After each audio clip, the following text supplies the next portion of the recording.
It is my pleasure to welcome John Cornfield, the in-house engineer at the Sawmill Studio in Cornwall since the 1980s. John Cornfield has been an engineer, or at least an assistant engineer, to other producers at the Sawmills for such sessions by the Stone Roses, Oasis, Muse, Supergrass, Catatonia, Razorlight, New Model Army, you name it. Great acts. And this guy comes with a wealth of experience and knowledge. But the three I was really most keenly wanting to know about was his engineering with Kitchens of Distinction, where he worked with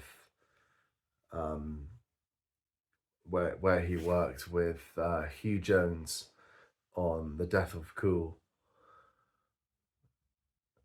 And I wanted to know about Ride, Carnival of Light, their third album, where they changed style. And that's when he worked with John Leckie. And third, I wanted to know about Verve, A Storm in Heaven, where he also worked as assistant engineer to John Leckie. Those were the three that really intrigued me the most. So today we're going to find out more about those three, and I will post those three videos separately as well, so you get the full John Cornfield interview, as well as the three bands we're going to talk about in separate videos. So without further ado, here's my interview.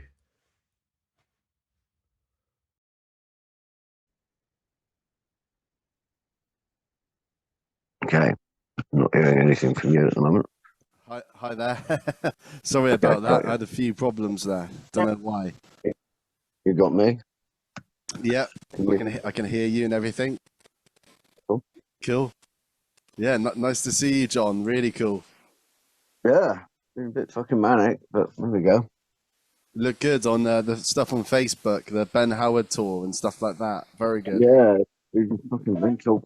I'm just trying to getting everything packed ready for the next run now. Yeah, hectic life being an engineer. Yeah, my case is all a bit overweight, so I've got to go and rethink it. Yeah, but like when I came back from Berlin with the DBS boys, I got charged 45 quid on that as well. So yeah, it's never good, is it? No, I mean my Pelly's 25.6. My carry-on Pelly's 17.5. They're both too heavy. Yeah, bloody hell. So, buggers. Yeah. I was going to unpack it all again now. Try and find something I can lose. But anyway, we'll work that one out.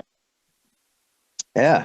So yeah, nice to speak to John Cornfield. I visited the Sawmills in February with the Sound Factory guys. That was really cool.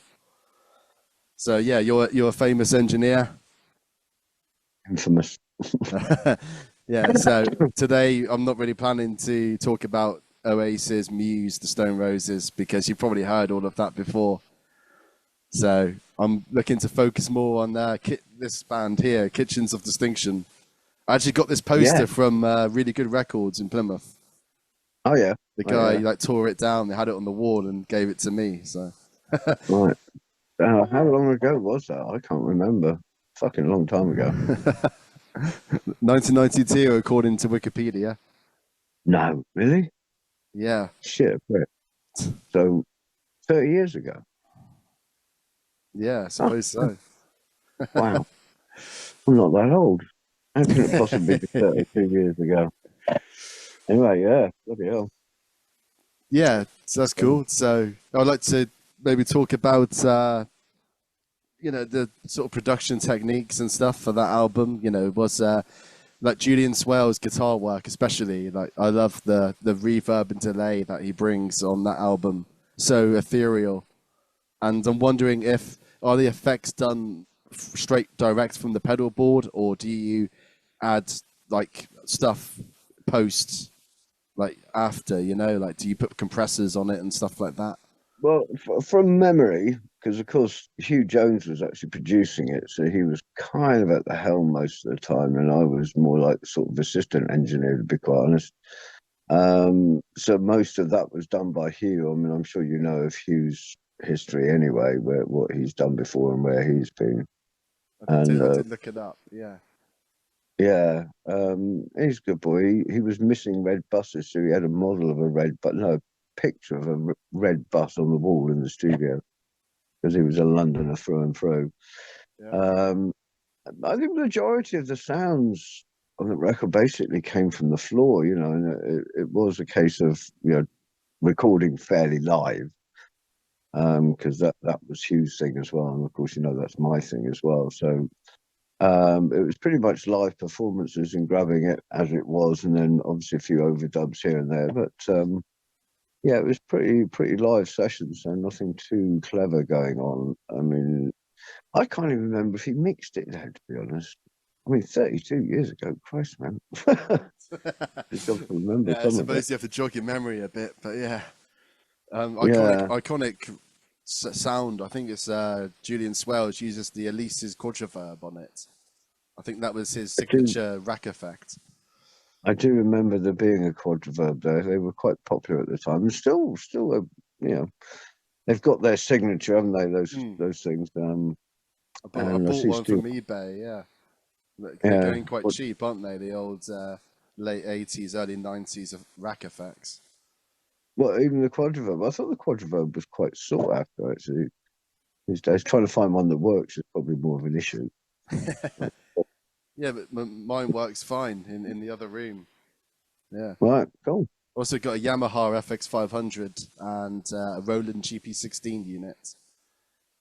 And the Roland GP16, that comes with a foot controller. And I used Oh, God, yeah. I've used that on stage at like the Junction in Plymouth and the Underground. Yeah. People are asking me, you know, it's a bit of a, must be a bit of a nuisance, you know, like hooking that together, but I'm okay with it. Yeah, well, it was around the same time as, what was it, the GS6 or something? Another Roland one. We've got one in the rack store, I think it's a GS something. Same sort of era, Yamaha guitar. I suppose it's an early guitar modeler in a way, isn't it? Guitar amp modeler. Yeah, but just digital effects processor. Yeah. Yeah, because the SPX 90, that's Yamaha as well. Oh yeah, that's why the Cocteau twins use that one. Yeah. Still, everybody's looking after that, trying to find that symphonic sound, and there's one of the reverbs on there as well that seems to be a bit of a favourite with people. Oh, would that be the soft focus? I think on the FX500. Right. Yeah. That's the one that Slow Dive was famous for using. Right. Of course, they're out on tour again, aren't they? I've seen them live a few times. Yeah. Yeah. Of course, they rehearsed a lot here in the village where I live in Tywadras. They hired a cottage just up the road from the pub. Yeah. Oh wow. And of course, they spent most of the time in the pub, of course. But you know, like you do. Yeah, I think Neil Halstead, the main songwriter, he lives in Newquay. Yeah, I know Neil quite well. He's got a little studio right beside Airfield. Okay. It was Joe's original studio, actually. I think it's still got the Alan Heath desk in it as well. But yeah, I'm up there quite a bit, and I look after a fair bit of Neil's kit still. Do a few repairs for him, and I mixed an album for him a few years back as well. So yeah, I know all them boys and girls. Really cool, yeah. Yeah, because he went on to do some more like folky stuff, didn't he, in his solo career? Yeah. Acoustic. Yeah, then, yeah, so they were all up here in Tywadras. Really cool, den of iniquity in the cottage. Small world, as they say. Oh, absolutely. Yeah. This business is very, small world. It is, and it's not fucking flat either.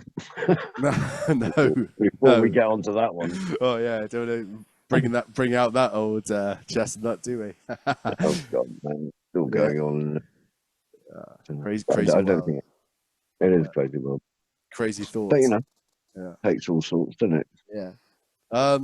Yeah. So one more question about this album. Do you know the songs Gone World Gone and Blue Pedal from this album?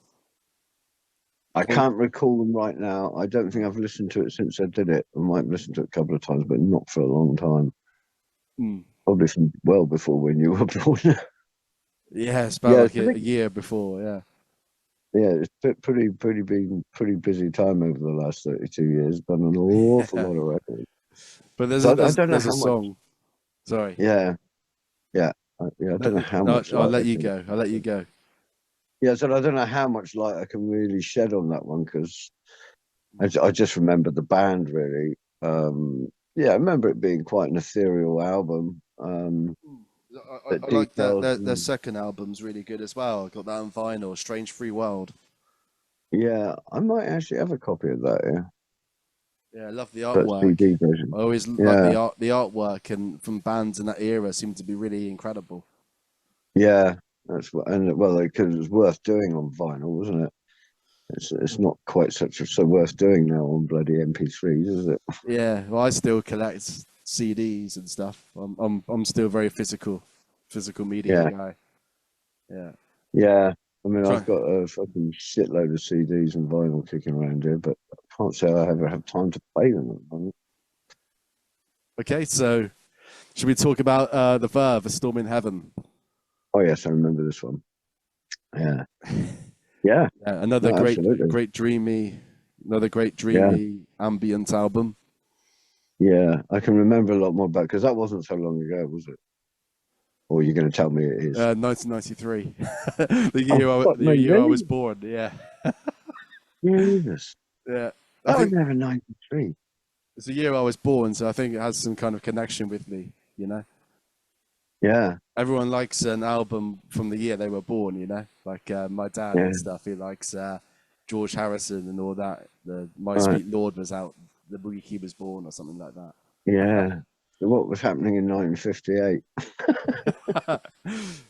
58, a Suez Crisis or something, wasn't it? Or maybe that's 56. God, yeah. Anyway, Storm in Heaven. Is there anything you can tell me about this one? Wow, what do you want to know? That was with John Leckie, wasn't it, as producer? It was, yeah. It was one of the earlier ones I did with John Leckie. I think we did the not XTC, but what's they call themselves? Sonic Sunspot album, which is basically XTC, but not. Oh man, my memory. What was the band called? Sorry for putting so much pressure on you. Yeah, my memory's not what it used to be. Yeah. It'll come back to me in a minute. But yeah, pretty incredible working with John Leckie. I mean, what a great career. Starting off at Abbey Road and then Pink Floyd Medal. That was the first one he produced and mixed, I think. And then he went on to mixed it, but he was certainly around Abbey Road. I mean, he went into Abbey Road as T-Boy, basically. And I remember listening to an interview with him. I think it was him and Andrew Sheps, I think. Oh yeah, talking about his career. That was a really good interview. Yeah, because he was working with John Lennon quite a bit as well, wasn't he? And he told me some stories tape about operator that. Apparently. Yeah, he told me a couple of little mishaps they had with tape, but probably best not go any further, really. But yeah, Verve, bloody hell, that was an interesting one. Richard Ashcroft just made all the lyrics up off the top of his head, every single tape, and it was always different. So trying to compile the lead vocal was basically impossible because none of it made sense. Not that it really made sense anyway, but it made sense in his head. The arrangements were never nailed down because they changed. The length of the sections would change every time they did a take. I don't think anybody actually knew where it was going. It was a challenging album because there was a couple of songs that John decided to put it to a click because he felt it needed to be, but there was like this tom groove going on, and so we mapped it. We did a click map on it. Even back then, we were doing click maps, and sort of ramping tempos in between sections. But every time they played it, they play those sections in a different place. So all of a sudden, the tempo's creeping up in the middle of the verse or halfway through the chorus, and John would just go, "Oh, you go, no, that's not the same. Yes, it is. No, it's not. It's not. You've played that. That verse is now 8 bars. It was 12 bars before." I said, "Yeah, well, that depends on what Richard sings, doesn't it?" So it's fucking everything. And I remember him getting the bass player's fingers were bleeding because he was just getting him to do take after take after take, and his fingers were literally bleeding. And John said, "We haven't got the take yet. Carry on." I got a blister on my finger.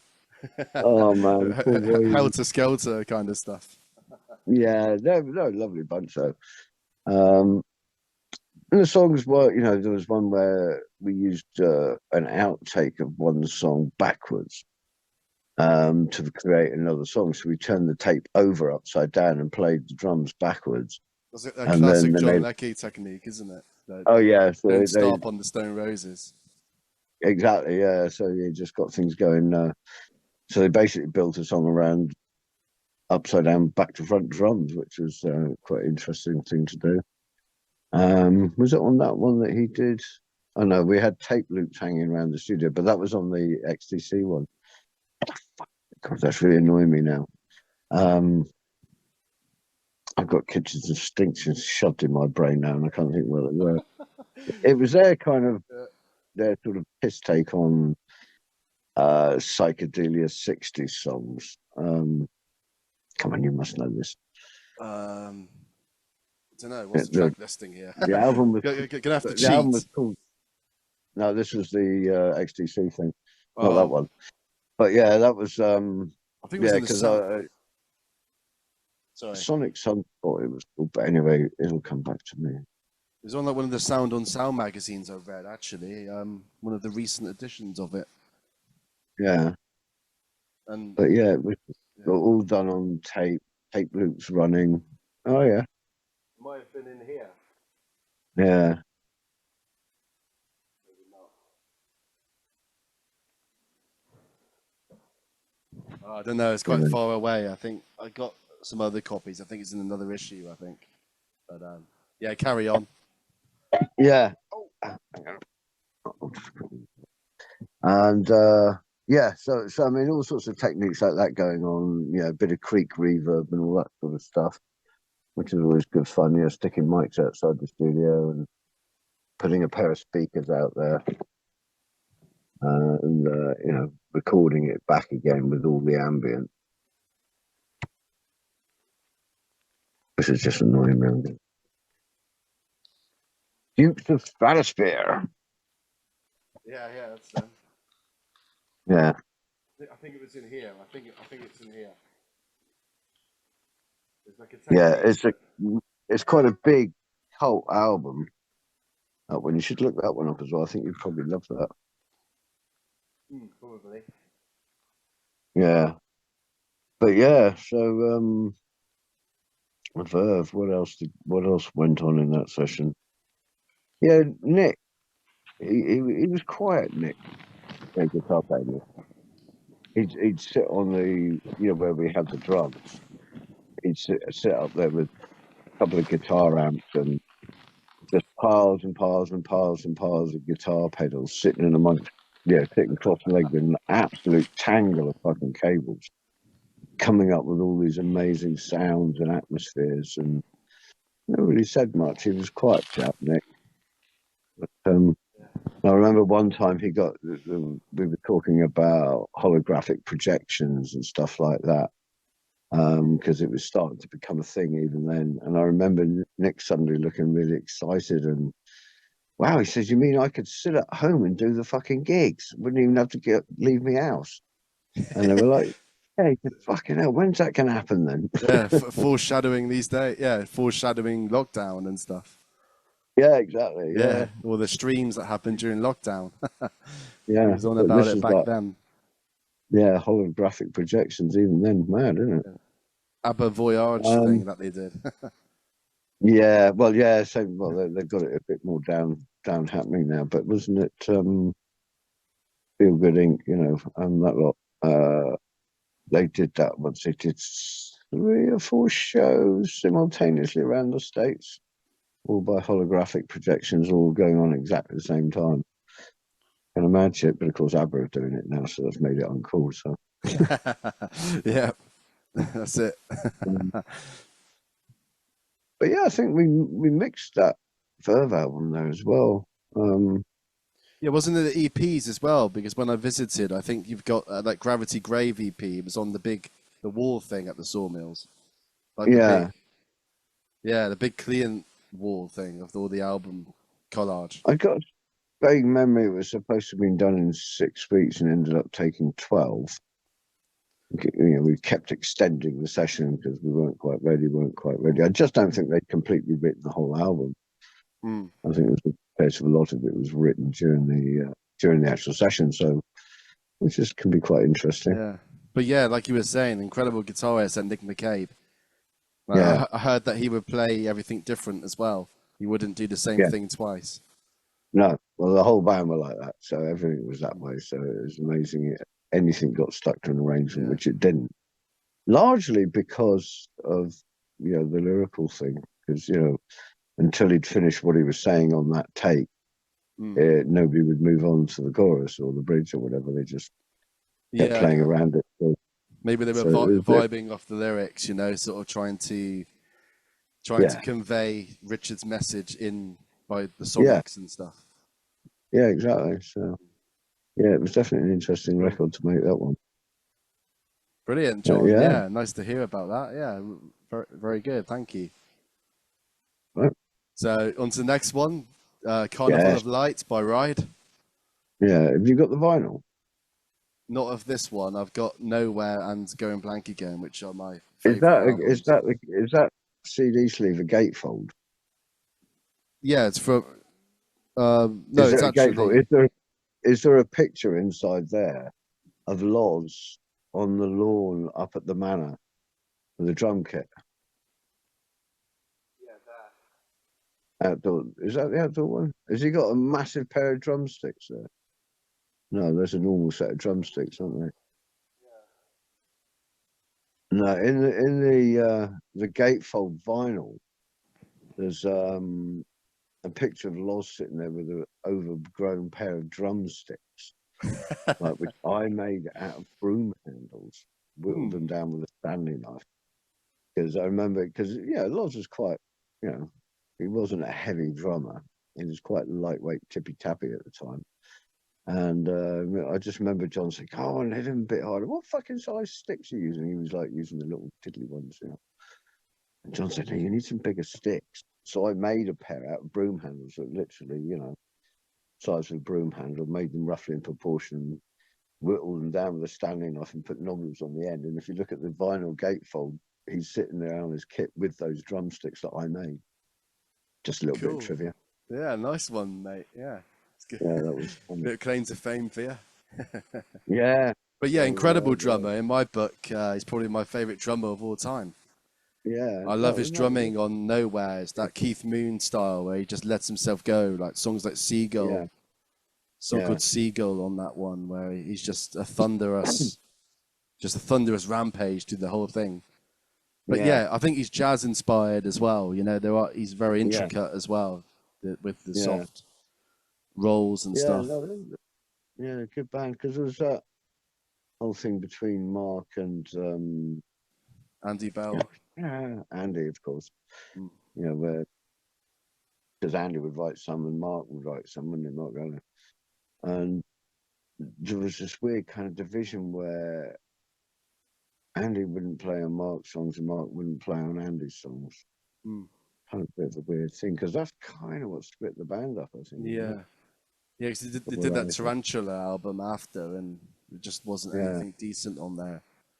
And even the band disown it. But when they came back, when I caught them in 2015, they came back, and I've seen them like 7 times live. Yeah. I would say that they're my favourite band. I've travelled to London to see them at the Roundhouse and stuff like that. Yeah. So on their current tour, are they both there? Yeah, it's the original lineup still. Yeah, the four With Mark guys. and Andy. Yeah, with Stephen right. Laws. Yeah. All right. And they've put out three albums since the reunion. They just put out Yeah. Interplay. Interplay was this year.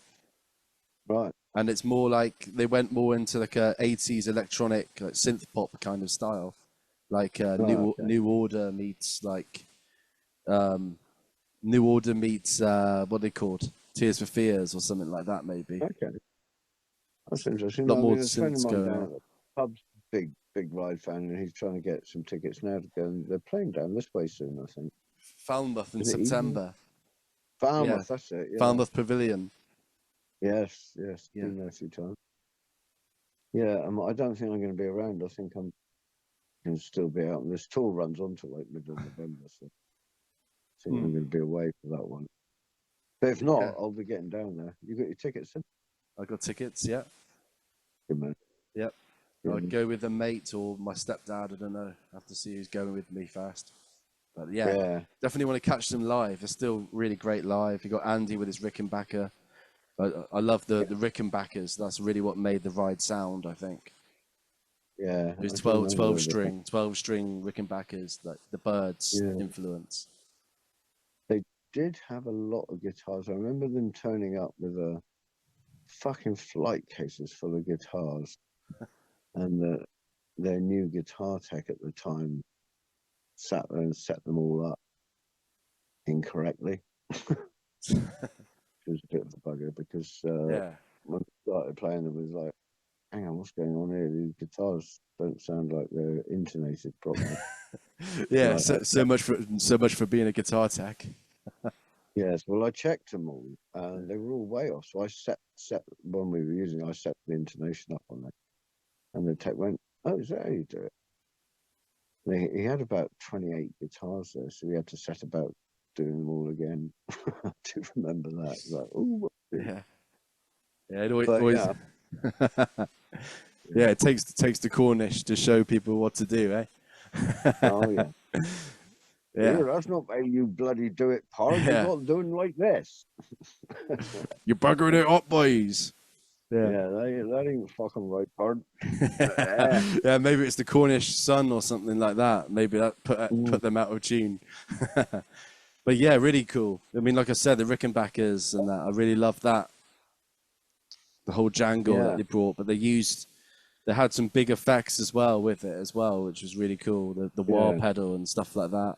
Andy liked to use the wah pedal a lot, didn't he? Yeah. Phaser pedals. That was another Lecky one, wasn't it?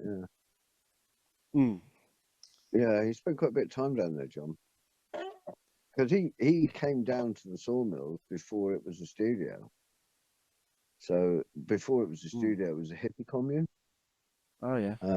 That's where it got its name, Cannabis Creek. Right. Because there was this guy Dennis Fowle Baker, who's a writer. And his style of writing was he'd go and buy a place somewhere and live there for a while and write a book about it. So he wrote a book about early days of sawmills called Up the Creek by Dennis Fowle Baker.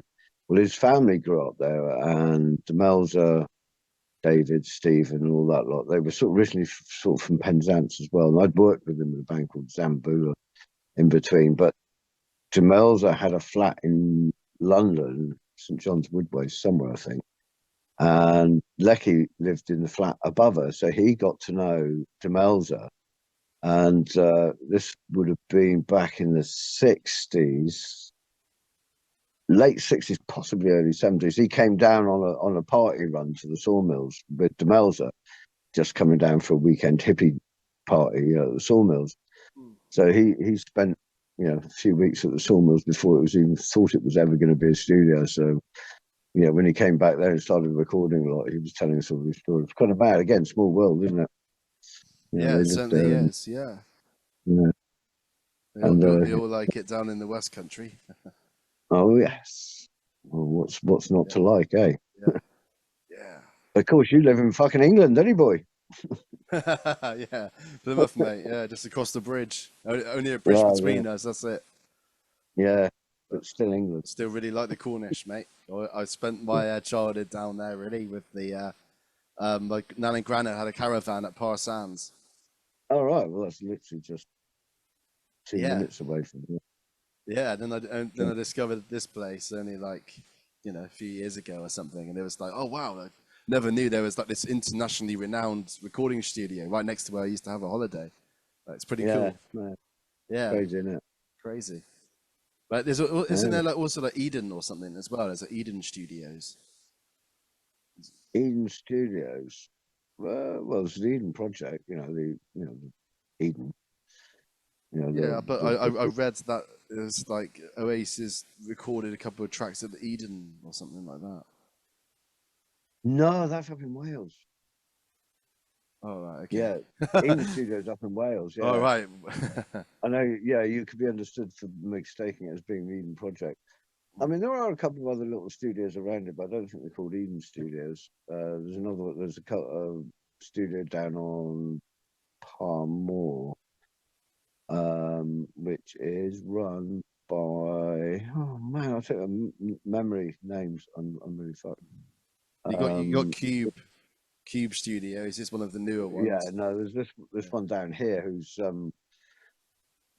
Baron Matthews. Like, he used to have his own band called Grip Like Vice down here, and he set up a little rehearsal room, which he then converted into a studio.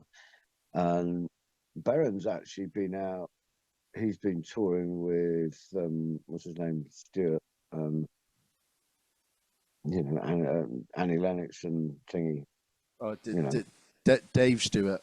Dave Stewart, yeah. So he's been out touring with him playing guitar, and he's toured the planet a couple of times with them. And he's actually out with Pineapple Thief now. Do you know Pineapple Thief? What name that is? No, I don't. It's a prog band that's all sort of linked up with. I told you I've got a real problem with names. One of the biggest prog bands around. Porcupine Tree. That's the one, yeah. It's weird, isn't it? So, Pineapple, porcupine. It's like you're named after living it's all peas, fruits and stuff. And yeah, so Porcupine Tree, the drummer, Gavin, has also toured with Bruce Sword, who's Pineapple Thief, and Baron's been out touring the planet with them as well. So yeah, he's done really well for himself, Baron is. And he's got a studio just down on Parmoor, right, pretty much opposite the market, where the Britannia is, around that way. Yeah, so I think he's so. got a studio down there, and there's another rehearsal room down there on Parmoor as well. So yeah, there's a fair bit goes on around here, really. Really there's cool, one over in Pole Room. That's a private one. That's supposed to be pretty good. So yeah, plenty going on. Bit of a hotbed down there, Yeah. So yeah, we got less than 5 minutes left of the interview. Oh really? Yeah, it's gone by quick. Yeah. So yeah, DBS. I'm gonna start my third year in September. Yeah. So well, I have to see what sort of I'm gonna do. Degree type course, is it? No. Yeah, Bachelor Honours, music, sound engineering and music production. Wow. Cool. So I have to see what I can do with the degree. Doing lots of extracurricular activities as well. So well, you kind of have to really. Still mixing at home and still trying to make my own kind of stuff. Yeah, well, that's the best way to learn it. Really, is just do it. It's tough to do it any other way, because if you try and go a traditional route, those opportunities aren't around that much more at the moment. I don't think. I think make your own way, make it up yourself.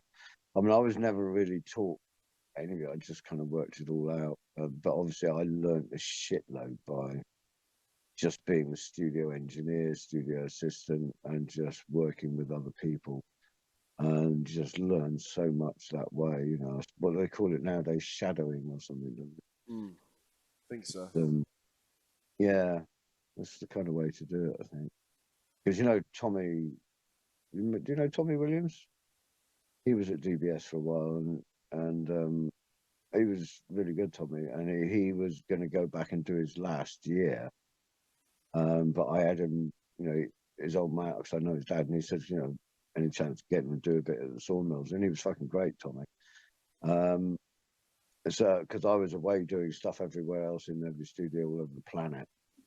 So I had Tommy doing a lot of the groundwork, assistant engineering, and then he made a real name for himself there.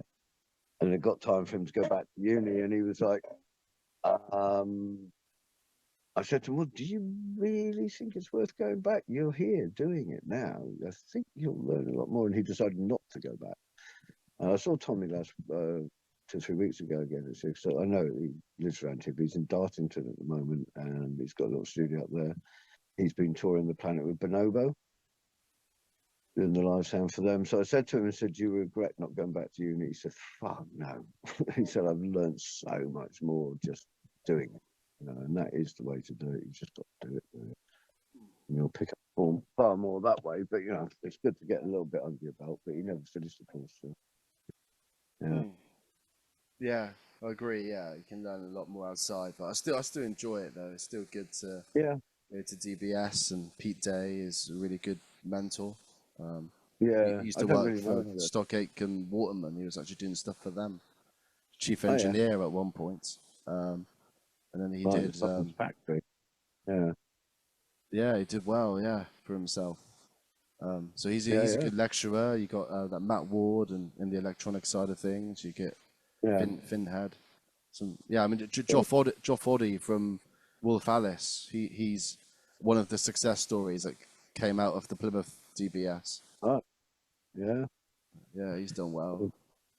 I bumped into the Wolf Alice tour manager over in New Zealand last week. Yeah. I really like them. Yeah, I think they've been one of the better bands, I think, over the last few years, last decade or whatever now. Yeah, they've been rocking on for a bit, haven't they?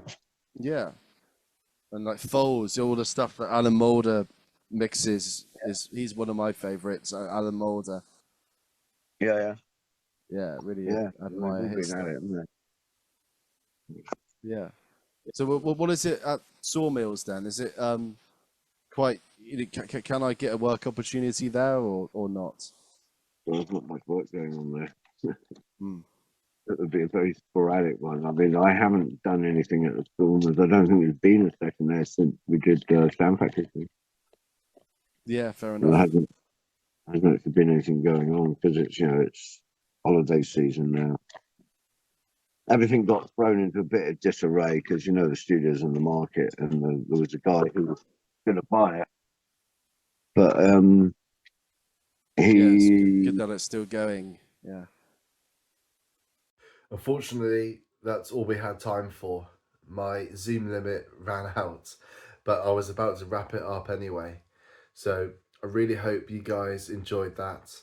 I certainly did. Great to speak to such a prolific man on the recording engineering side of things, rather than just speaking to musicians. It's really great to get an insight into the way things are recorded, the people behind the desk that I feel do get underappreciated a lot. And the Sawmills in Cornwall, I really hope